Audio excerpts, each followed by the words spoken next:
विकास Riga Sitamarhi.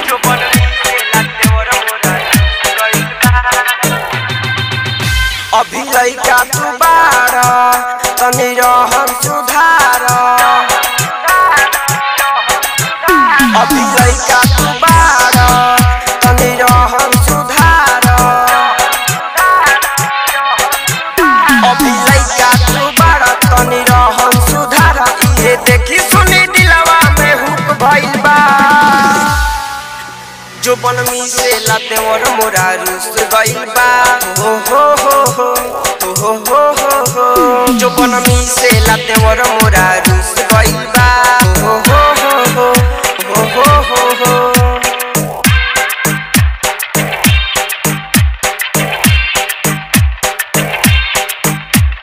DJ विकास रीगा सीतामढ़ी।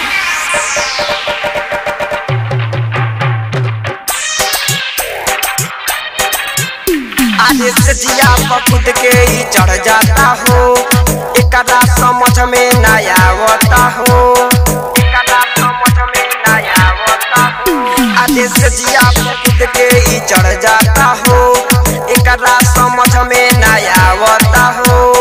दिलवा के बात का बताइनु हो। मिलता जवानी में माटिनु हो। मरद रहते हुए चुपना में घून लगता। जो बनमी से लाते और मोरा रूस गइल बा।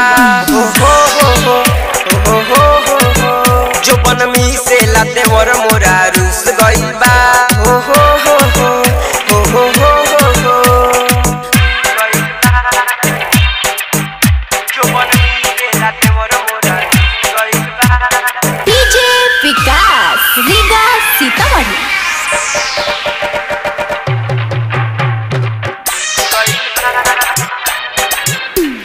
राइटर संदीप सिया जाता हो।